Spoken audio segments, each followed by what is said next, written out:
విరేచనాలు తగ్గటానికి ఔషధం తయారు చేసుకోవడానికి కావలసిన పదార్థాలు: దానిమ్మ చెక్కుల చూర్ణం, వెదురు ఉప్పు, జాజికాయ, జాపత్రి, యాలక్కాయలు, చక్కెర, మజ్జిగ. డాక్టర్ గారు, ఈ ఔషధాన్ని ఎలా తయారు చేసుకోవాలంటారు? చాలా తేలిగ్గా తయారు చేసుకోవచ్చు మనం. అన్ని పదార్థాలు రెడీగానే ఉన్నాయి కనుక ముందు ఒక బౌల్ తీసుకోండి. సో ఇది తయారు చేసుకోవడానికి ఏంటంటే మొట్టమొదట మనం ఇందాక చెప్పుకున్నాం దానిమ్మ తొక్కల్ని వాడతామని చెప్పి. దానిమ్మ తొక్కలకి అంటే పైన ఉండేటువంటి పెచ్చులకి ఎండబెట్టుకున్నది వాడుకోవాలి. దాన్ని మనం అంటే పండు తినేటప్పుడు అది ఎండబెట్టేసి ఉంచేసుకుని ఆ ఎండబెట్టిన చూర్ణాన్ని వాడుకోవాలి. సో ఈ దానిమ్మ తొక్కలకి విరేచనాలని అరికట్టేటువంటి గుణం చాలా బాగా ఉంది. ఎండబెట్టినటువంటి దాన్ని చూర్ణంలాగా చేసుకోవాలి. సో ఈ దానిమ్మ పెచ్చుల చూర్ణాన్ని మీరు కొలత ప్రకారం ఒక 160 గ్రాముల పరిమాణంలో తీసుకోండి. మేము సుమారుగా వేసి మీకు ఎలా తయారు చేయాలో చూపిస్తాం.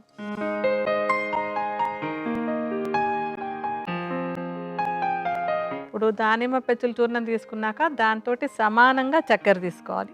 మనం 160 గ్రాముల దానిమ్మ పెచ్చుల చూర్ణం తీసుకుంటే 160 గ్రాముల చక్కెర అనమాట. ఈ చక్కెరని అందులో చూర్ణంలో కలుపుదాం.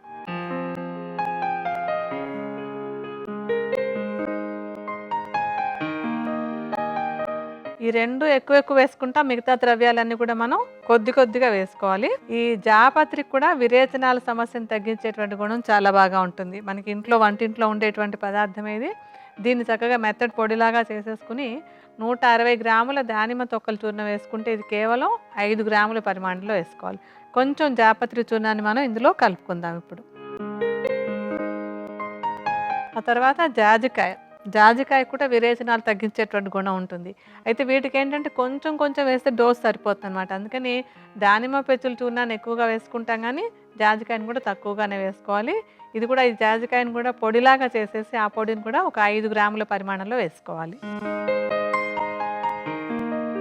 తర్వాత ఇందులో యాలక్కాయలు కూడా ఒక 5 గ్రాముల యాలక్కాయలు తీసుకుని మెత్తటి పొడిలాగా చేసేసి ఆ పొడిని కూడా ఇందులో కలుపుకుందాం.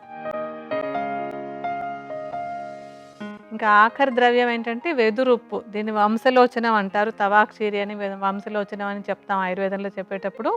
ఈ వెదురు ఉప్పును కూడా మెత్తటి పొడిలాగా చేసుకుని ఇది కూడా 5 గ్రాములు వేసుకోవాలి.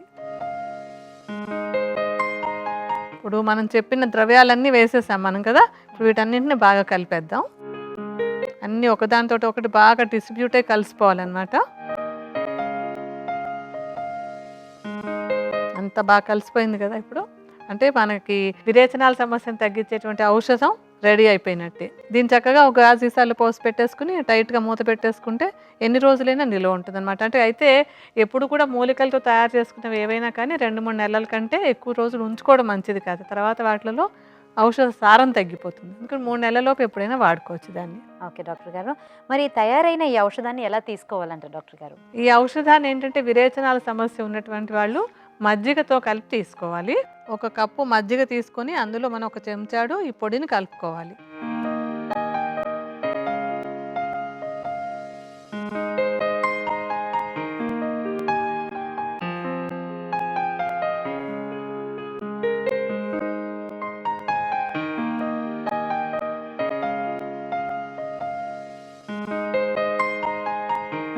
ఇలాగా ఈ మజ్జిగలో పొడిని కలిపేసి, అంటే విరేచనాల సమస్య ఉన్నటువంటి వాళ్ళు ఉదయం సాయంత్రం 2 పూట్ల కనుక ఇప్పుడు మనం తయారు చేసుకున్నటువంటి ఔషధాన్ని మజ్జిగతో కలిపి తీసుకుంటున్నట్టయితే విరేచనాల సమస్యని తేలిగ్గా తగ్గించుకోవచ్చు.